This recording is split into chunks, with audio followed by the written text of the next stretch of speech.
Hello, my name's Linda Amran Cooper and I'm Director of the Centre for Online and Distance Education, which we announced yesterday is the new name of the Centre for Distance Education that many of you will know. So very, very warm welcome to day 2 of the RIDE conference. Brilliant to have you here with us. Yesterday, we started with a stimulating and challenging discussion of redesigning online and blended learning for scale, which set the scene for a focus on accelerating innovation, and then we moved into assessment. Both the keynote and our panel explored successes, drew on analysis from both the pandemic experience and the long-standing research and expertise in distance education that there is. And they challenged us to put students and student learning at the heart of our practice. We followed that with some really enlightening parallel sessions in which we explored the themes of people, practice, and pedagogy by considering the way in which we can support learners, our own evolving practice, new opportunities presented by online education, and how we can build for change. We closed yesterday with an exceptionally thought-provoking session on decolonisation. And this theme of challenge and stretch to our practice helps us to move into today's conference, which starts with a very important area of climate change education. But before I move on to that, I just wanted to remind folks that we have our keynote now, and we then move into parallel sessions. And all the details of the sessions and the Zoom links are in the conference programme, and the abstracts are there as well on our website. We're really looking forward to this exciting half day, and thank you for attending RIDE. We'll share an evaluation for yesterday for those colleagues who were here yesterday, and we'll put it in the chat, and we'll also send it via email. We are keen to get feedback. So it's with that I have pleasure to turn to my colleague, Jonathan San Diego, who's going to introduce our first speaker. It is a pleasure to introduce this session today, which is very topical on teaching and learning climate change in higher education. We're very pleased to have Tristan with us. He's a professor of international education at the Institute of Education, University College London, and his work focuses on higher education and international development, particularly in Latin America and Sub-Saharan Africa, including issues of access, quality, innovation, and sustainability. His latest book is Higher Education for and Beyond the Sustainable Development Goals. And from 2015 to 2021, he was editor of Compare, a journal of international and comparative education. He is currently leading the multi-country GCRF project. Maybe Tristan, maybe you could tell us what GCRF later is, which is a project transforming universities for a changing climate. Without further ado, Tristan, over to you. Thank you very much, and it's a great pleasure to be with you all as part of this conference. I'm going to focus on the teaching of climate change in higher education today. And one of the things I'll do is to argue that it's essential to integrate climate change into all aspects of teaching, not those that we might think to be the usual suspects, but to every part of the university teaching and learning experience. Now that you might probably expect from someone who's working on a project around climate change education. But what I'm going to argue beyond that is that while it might at first sight appear to be something of a burden or a challenge or a difficulty to integrate climate change across all areas of the curriculum, that actually this represents an opportunity for us as educators, distance educators, all educators in fact, to deepen the educational experience, to make it more reflexive and more transformative. Now, I'm not actually a distance education specialist myself. And most of the things I'll say will be at a very general level. And I hope that the ideas will be contextualized more in the discussion and dialogue and questions that follow.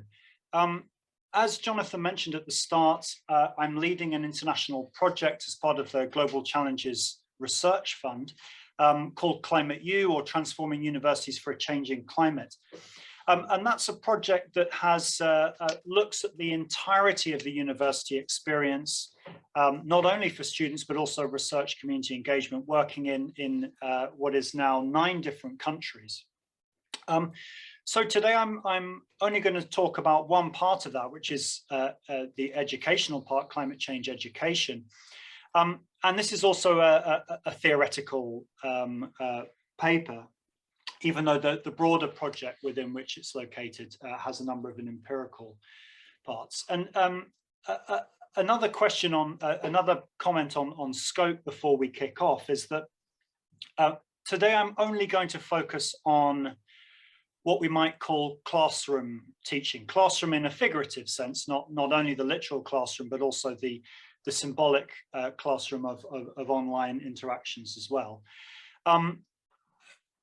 But I'm far from believing that that's the only important learning site. There's actually a companion paper to this that's already been published on a curriculum topography, where I argue that many of the most important forms of learning around climate change, even for university students, are actually outside of their courses in their campus and community interactions. So with bearing that in mind, today I'm going to focus only on the teaching and learning environment within official, formal, and usually accredited spaces for learning. So I'll start off with a few comments generally around the nature of climate change, although keep that very brief. And please, someone do shout if at this point you're not able to see the slides. I'll assume that everybody here is fully aware of the serious challenge that faces humanity at the present time of rising average temperatures on the basis of greenhouse gas emissions, and the very significant impacts that are already evident but will undoubtedly intensify over the coming decades and over the next century, and the urgency of that challenge in order to avoid various tipping points. Another salient fact to highlight at this stage is the disparity of those impacts and of the responsibilities, which raises the notion of climate justice or climate injustice, where the wealthiest, most privileged countries and communities bear disproportionate responsibility for causing climate change, but it is the poorest communities and countries that are bearing the brunt of the impacts. So that is the crux of climate injustice that will be an important dimension of what we're going to discuss today. So why is learning important for addressing climate change? Most people accept that education has a fundamental role, but perhaps not everybody. There are some people who retain faith that we are going to have a geoengineering miracle, perhaps putting sprays into the air or storing carbon under the ground that will solve all of our problems and mean that we can carry on living in exactly the same way as we have been till now. Most people think that is pie in the sky. Even though technology is undoubtedly going to be part of the solution, it's never going to be the whole thing. So for almost everybody else, education is a fundamental aspect of the response to climate change because, firstly, change is needed at all different levels, at the global level in terms of policy and national policies, corporate actions, but also in individual consumption and lifestyles. And for those, particularly because of the latter point, people need to understand and to be able to act on that understanding. Importantly, it's an anthropogenic crisis. This is the changes we're talking about are caused by human beings, at least primarily. And that means that, echoing the founding statement of UNESCO, in the minds of human beings, we need to bring about the change as well. So the rooting of the climate crisis in our current models of economic, political models, our cultures, our civilizational form, means that we also need to think about those broad areas within our educational system. And that's why climate change education cuts across all disciplines, and not only environmental science, geography, natural sciences, but also social sciences, arts, and humanities. We have the parallel tasks of mitigation, adaptation, and regeneration, stopping the causes of climate change, but also adapting to those effects that are already underway and regenerating our communities and local environments. But there are two other elements of climate change as a phenomenon that means that education and higher education specifically are essential. First is contestation around it, denial of climate, and also its complexity. The climate system is complex in the technical sense as not following a simple linear process within which we can make a single intervention with a predictable outcome. It's a complex system with emergent properties, ones which cannot be predicted at the start of the process. And in fact, climate change education has grown significantly over recent years as an area of practice, but also as an area of research, both empirical research and many normative accounts. And most of this literature is at the basic education level, but there is also a growing literature in higher education, although still relatively compact. And it's part of a broader literature on education for sustainable development, which shares many elements and an older tradition of environmental education, again, with a lot of connections there as well. The empirical literature shows conclusively that knowledge of climate and the climate system, while important, is not sufficient for behavior change. So that's one of the key messages coming out of the literature.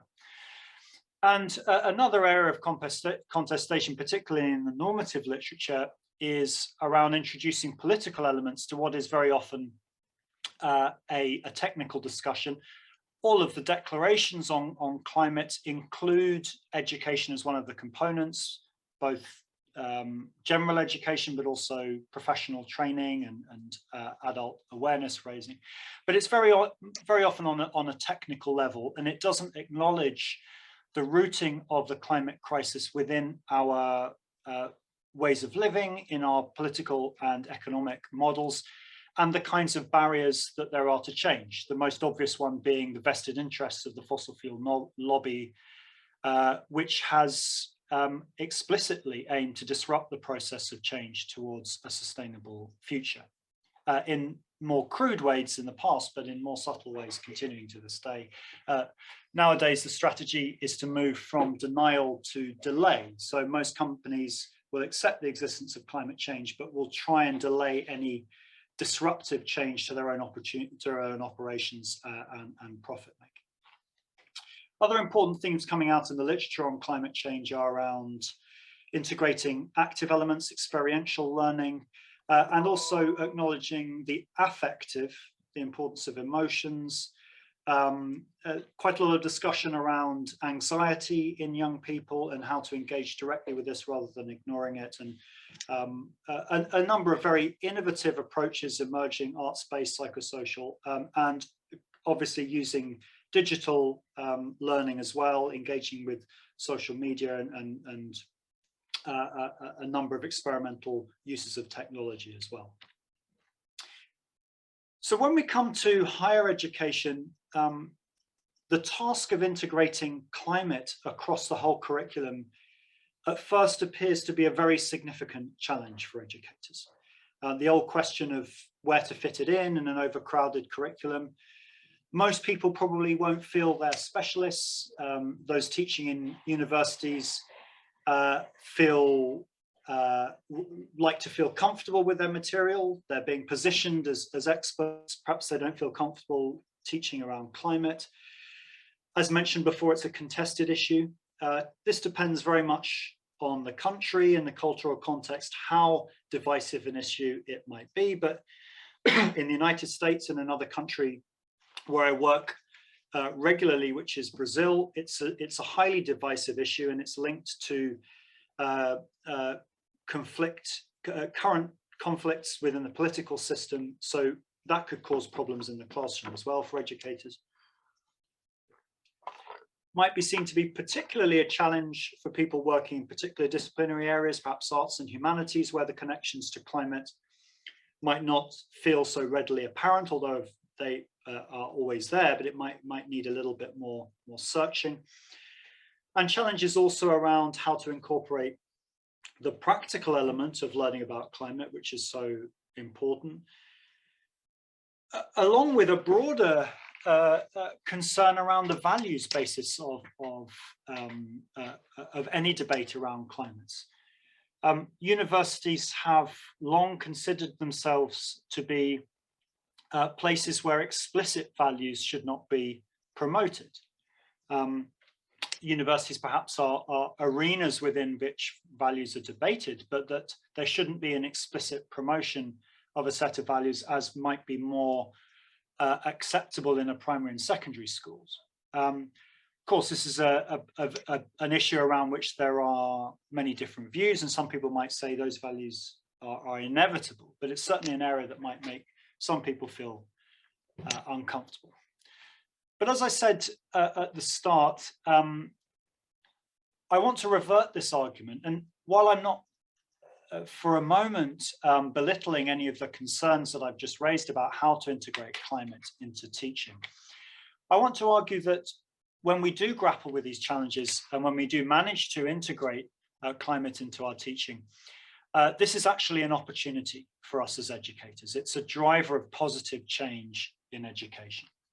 And I'm going to look at this through the lens of three areas of human inquiry and practice: the ontological, the epistemological, and the axiological, which are very commonly used categories within research methods, as I'm sure you're all familiar with, and are areas of philosophy. But I'm actually going to use them in a slightly different way today, as comprising not the totality of human experience, but certainly covering the weightiest issues, the weightiest questions with which we grapple in our day-to-day lives, and which should be the questions that are grappled with in the curriculum of every single subject at university, and indeed every educational experience that exists.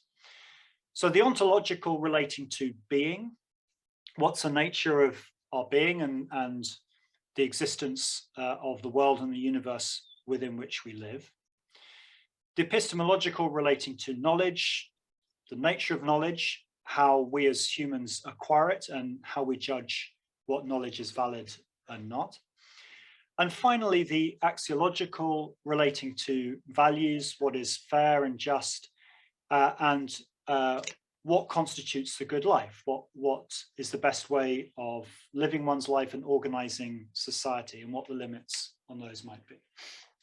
So I'll address these three spheres of existence in turn and draw out what I see to be the generative potential of climate for deepening the reflections in our teaching in relation to these three areas, which can be applied to any curricular area and any type of distance education. So starting with the ontological around the nature of being, and two main areas here, the being of the natural environment, the climate system, what's the nature of that system, in terms of the varying factors that create climate and the varying temperatures. And in terms of the human being, the nature of the self, what causes us to act and think and desire and fear in the ways that we do, and what has brought about the civilization that we have created globally, the inequalities within it and so forth. But the key ontological issue for us here in relation to both of these is about the independence of these things. many people point to the separation between human beings and the rest of the natural environment in the Western tradition, specifically since early modern period and the Enlightenment, Cartesian duality, dualism. The separation also between human beings as one of the core problems that has led to the climate crisis, has led to exploitation of the natural environment and of different human communities, and a lack of understanding of and interdependence. So a key ontological area of exploration then is around how we as a species cannot live in separation with other species. There's a lot of environmental work on that. For example, the book The Mushroom at the End of the World is a good example of exploration. And it also opens the door within educational spaces for exploring other ontologies. Some common ones discussed from around the world at the moment are Ubuntu in Southern Africa, and also Sumak Kausai or Buen Vivir, which translates broadly as good living in the Andean region of South America, but commonly discussed throughout Latin America. These are alternative philosophies of life or ontologies that acknowledge interdependence in a much stronger way. Moving on now to the epistemological. The backdrop here, of course, is very complex in terms of knowledge. We are in the societies that we live in, and universities are strongly implicated in this. We are in a very complex configuration of traditional authority or religious-based ideas of truth and knowledge with rational Enlightenment ones and postmodern, post-structural challenges to those. So that's a continuing landscape, but also bringing into the mix the populist movements of 2016, Trump and Brexit, ideas of post-truth, social media, fake news, and so forth. So it's a very complex epistemic landscape at the moment. And when we come to climate specifically, as has already been mentioned, there's the phenomenon of climate denial. Many proponents of various forms of denial, from outright denial to lighter skepticism and delay. And while it might appear to be a danger and a risk and something to be avoided, I argue that it's important to face climate denial head on in teaching spaces as an opportunity for developing epistemic awareness, exploring the idea of valid knowledge, what makes for reliable science, what are our sources of information, what are the biases that might lead us towards other sources and to be skeptical of them. So the existence of climate denial is an opportunity here for developing epistemological awareness in our teaching. Other elements there around the disciplines. Climate change is global, but it's also cross-disciplinary. It allows us to think about what disciplines can contribute and what their limitations are, and the possibilities of transdisciplinary work. And finally, epistemic pluralism. So what Boaventura de Sousa Santos, the Portuguese sociologist, calls an ecology of knowledges. And I heard Linda mention the session on decolonization yesterday, so it links in closely with that we should move towards higher education spaces, all education spaces that display an ecology of knowledges. So it's an opportunity for learners to be aware of the different worldviews, indigenous knowledge, other forms of local knowledge, diversity between cultural traditions, and to be able to experience them and to learn from them. And the final point then is the axiological. And there's a huge amount that we can bring into our teaching in this regard. The most evident being climate justice or injustice, the inequalities that were referred to earlier, which can be explored in an educational space in a variety of ways. And the ideas of Paulo Freire, the Brazilian educator, are fundamental here. in providing us with not only an impulse, but also a methodology of exploring inequalities in educational spaces as a way of generating new forms of living together and ultimately a just society. But there are other ways of engaging with questions of justice. Another area that's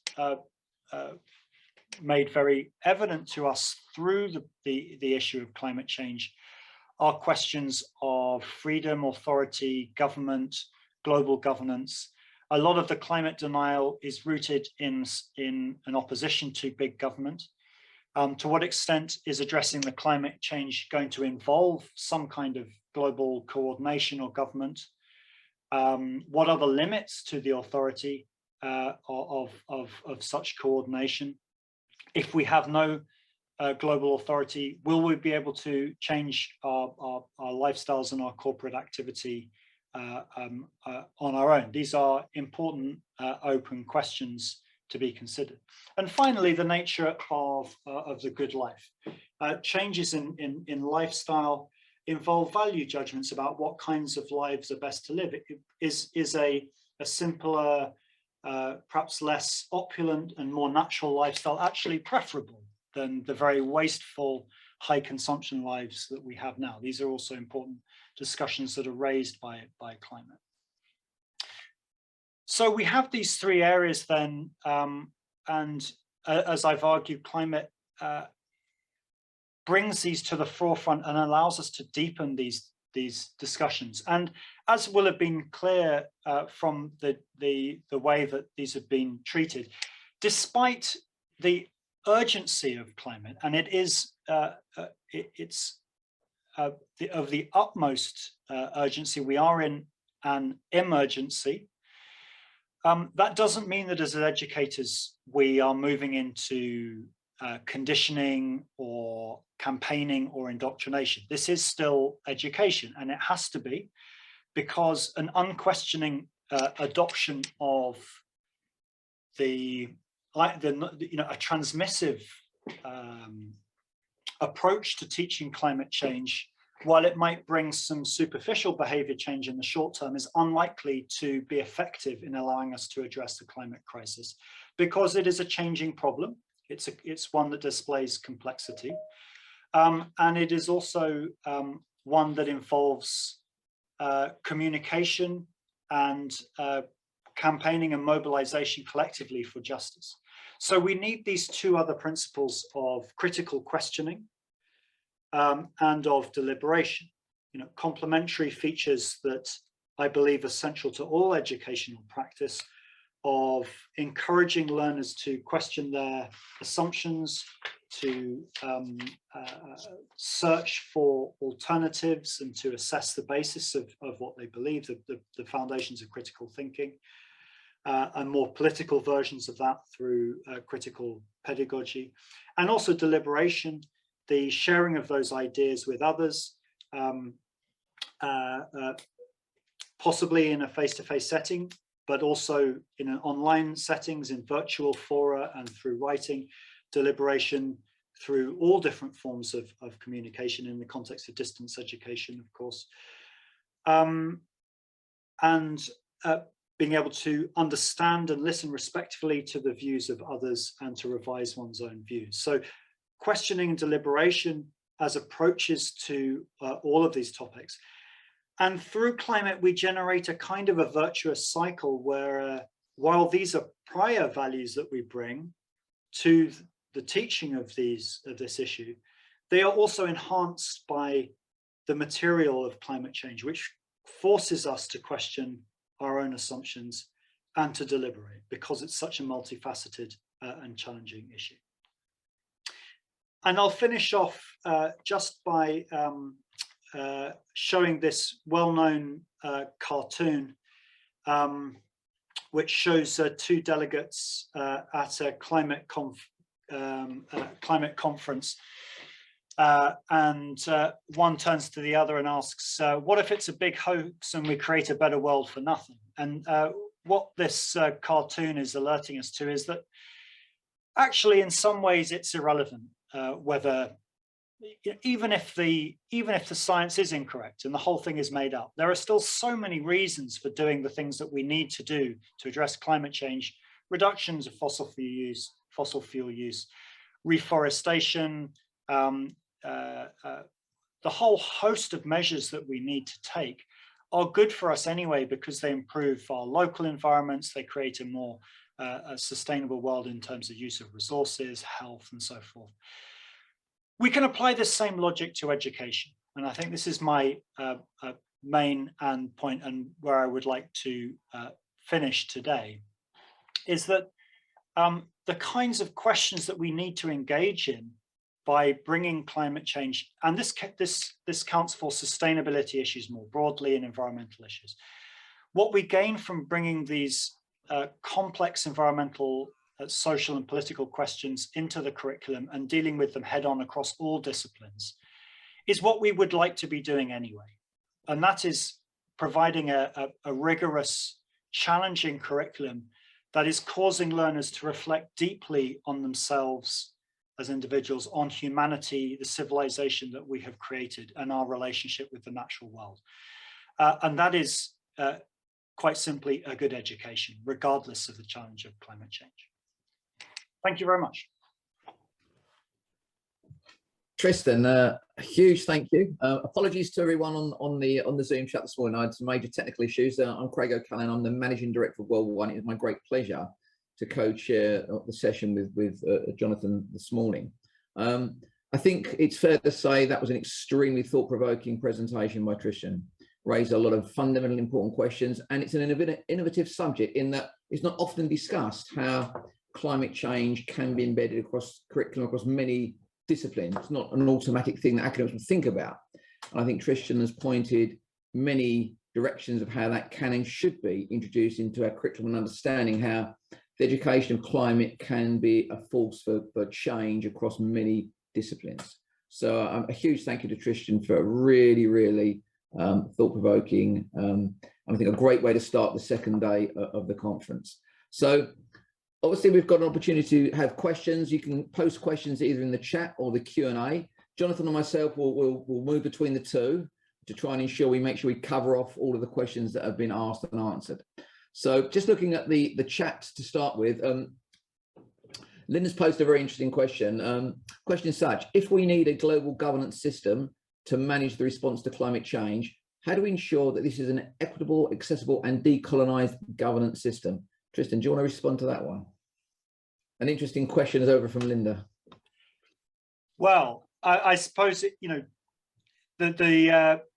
the first question is, do we need a global governance system? And I think like all of the questions of government, in an ideal world, we wouldn't need it at all, because we would be able to regulate ourselves as individuals, our communities, and our countries in order that we would naturally move towards sustainable lifestyles, and none of this would be necessary. The problem, of course, is the prisoner's dilemma. Unless you have a situation of trust between people, optimal decisions aren't taken. If we were in a world where all individuals trusted each other completely and could communicate well, all countries trusted each other, none of this would be needed. The problem is that we only have partial trust, and between nations, I mean, our nation state system is dysfunctional. It's one of the least questioned aspects of our contemporary world. The idea of a nation, a country, is taken for granted by almost everyone, but it's just one way of organizing the global community. And unfortunately, it's one that works extremely badly when it comes to a global challenge such as climate change, because we're locked in economic competition with each other, sometimes military competition, and that makes it extremely difficult for everyone to step forward at the same time, which is what needs to happen. I think, the United Nations was formed after the Second World War to try to be what Linda, you've suggested, a form of global governance that wasn't an imposition. It was everybody's. It was accessible. It represented. It tried to ensure justice for all. There are lots of debates around how well the United Nations has actually fulfilled that, but it's still here. We do have some other organizations at a global level which imperfectly aim to provide that kind of function. But the problem is that the more accessible and equitable, decolonized and open a global organization is, the less purchase that it has often and power over the very, very powerful nation states. And let's not forget transnational corporations. Many transnational corporations are wealthier and more powerful than most countries are. So we're dealing with some extremely powerful entities, some nation states, some companies, that are extremely hard to control and are looking out for their own interests at the moment. And I think we can see this with the doubling down on fossil fuels in the context of the Ukraine crisis. People are looking out for their own interests and security, and they're really not worried about global climate crisis, thinking that that's something that can be dealt with some years down the line. So I'm afraid you're absolutely right in terms of what we're aiming for, but I'm afraid on that side of things, I am not at all optimistic at the moment.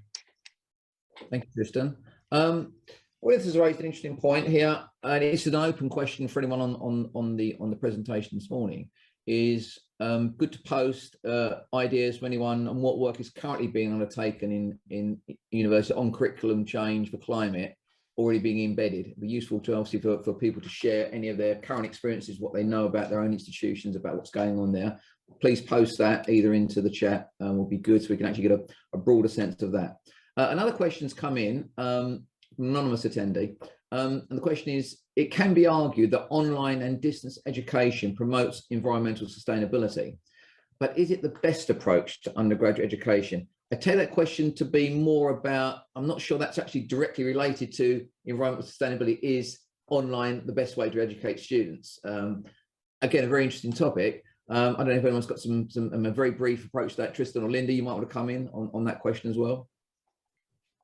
Well, I can perhaps say a word on that. I mean, I think it's not one thing, right? And I think, in all of the principles that I have discussed today, and the principles of the most generative practice in climate change education and in education for sustainable development, all can be achieved in online and distance education. But it's challenging because these virtual spaces have to be created for a vigorous, vibrant space for deliberation and debate. And as anyone knows who's engaged in this forms of education, it's possible, but it requires a lot of thought and work. So I think that would be my response. Linda, did you want to? Yeah. Well, I was just thinking that inevitably online and distance education does support climate change or support reducing climate change because people are not traveling so much. So, by the very nature of the University of London's offer, which has about 50,000 students in 190 countries, those students are not traveling to study. So inevitably there is a lower carbon footprint associated with that. But I do think that what you've just said, Tristan, is really important for us to recognise. It's how we facilitate critical debate. And I think that your talk has really stimulated some excellent ideas there, and it is for us working in online and distance education to really think about how we allow students to have that kind of critical debate, and how we balance that out in synchronous and asynchronous learning opportunities, which sort of sit at the heart of online and distance education. I think, Craig, there is a comment from David Bauman in the chat as well that might link to this. Sorry, I'm not chairing, so I'll... Yes, I can see, I was going to bring to that one, Linda. So David said, yes, but critical students are inconvenient to teach because they are critical of us, also tough to assess thoughts and suggestions. A very typical David comment, but very precise and to the point. Another question that Linda's posed, and I'll come back then to another question. Would a renewed focus on the Sustainable Development Goals help us to reformulate our curriculum?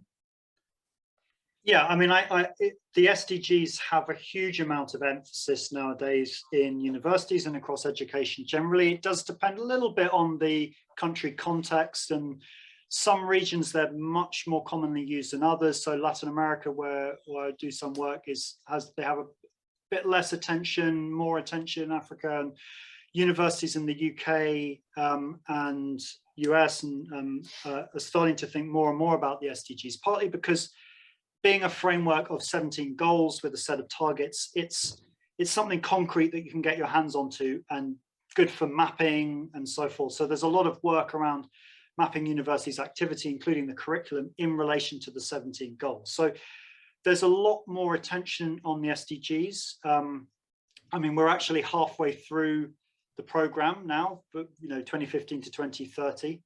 And it's now that we're really starting to see that the activity is sort of building up.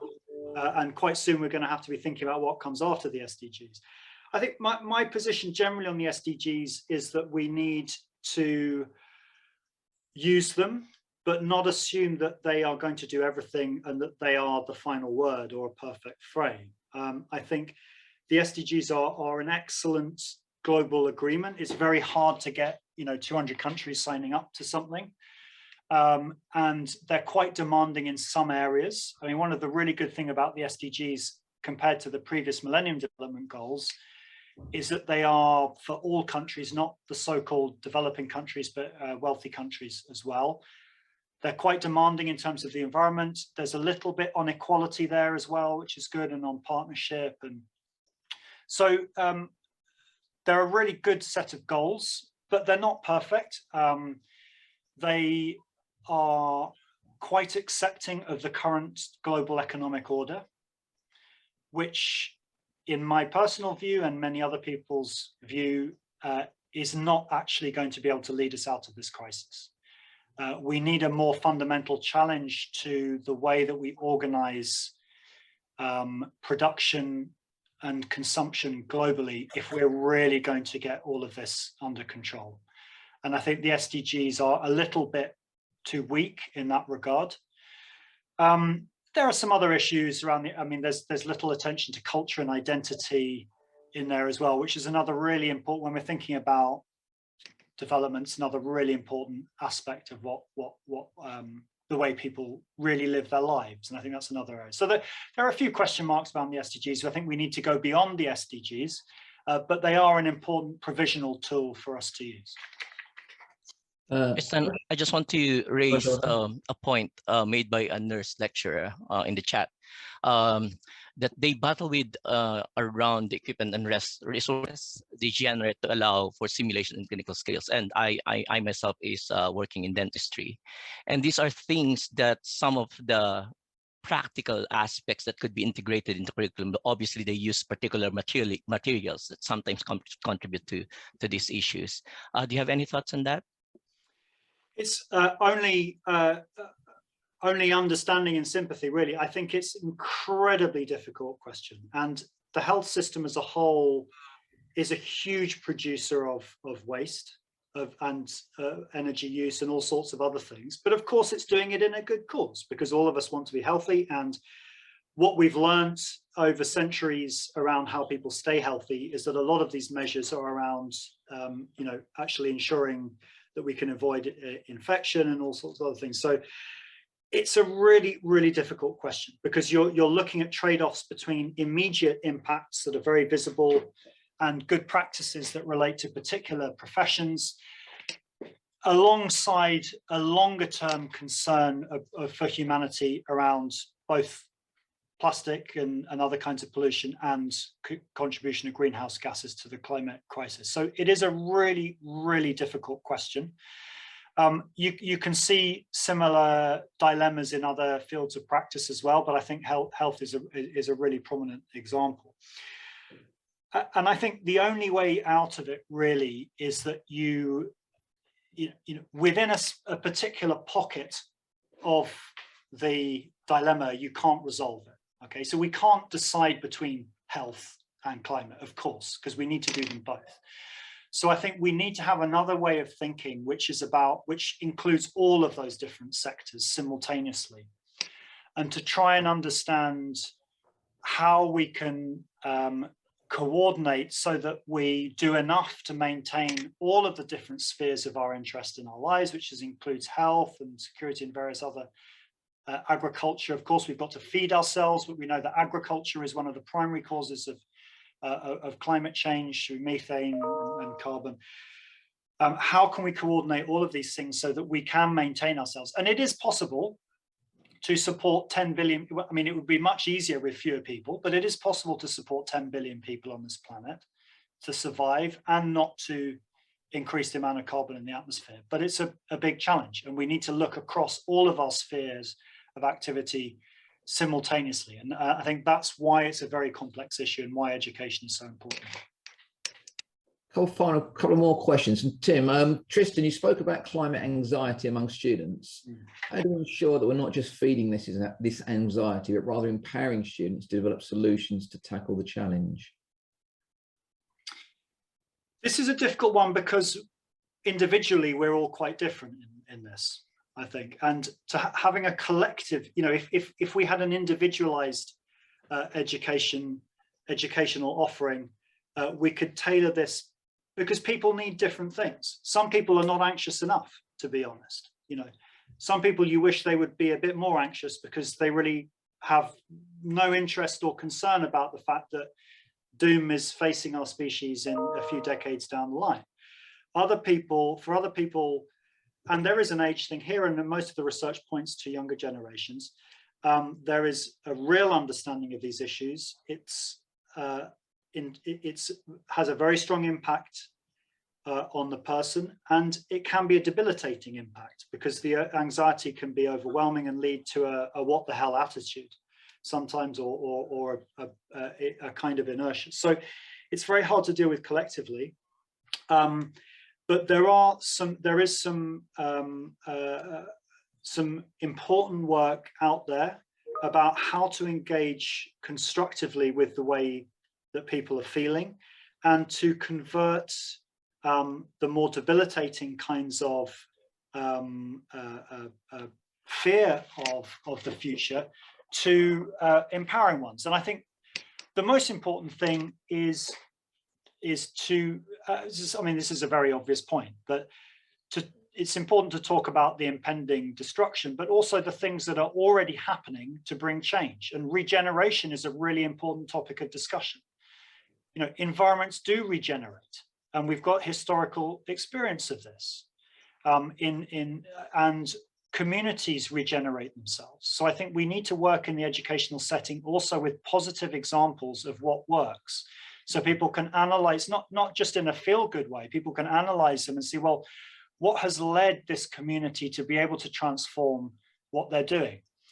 And what has led to this local environment be able to regenerate itself environmentally? So I think that's, and then thinking about working together, experiential learning that can bring a sense of efficacy as well, giving young people an experience of engaging and acting. So a point that's been made here, which I think is a good point, education should work harder at adoption, or it's just lost on my chat there, it's gone, I'm getting whizzing down there. Of open educational resources. Sorry, thanks, Lynn. Yeah, I think, sorry, Craig, that's a really good point, isn't it? The importance of open educational practice. And in fact, in the conference today and tomorrow, we do have further discussion on open educational practices. Unfortunately, we've probably got to wind this session up now, and I know that the discussion could go on for a really long time, and there's been some very engaged discussion in the chat, so thank you for audiences there. Thank you to Tristan, really stimulating, very thought-provoking, and as I was saying yesterday, I think the value of doing this via Zoom is that we have a recording of this and we'll be able to go back. And I'm pretty sure that I will be planning to use this with my students to stimulate some discussions around this. And I noted Gwyneth was here as well, and we're working together on some of this. So really, really useful for us to think about our practice and developing forward. We're now moving into our parallel sessions. So just to say, in order to get there, you have to exit this and use the links on the program, because they're individual links for the parallel sessions. But thank you very much, Tristan, Jonathan and Craig, for joining us and for that very stimulating and thought-provoking start to day 2 of the conference. Thank you, Linda. Thank you. It's a pleasure.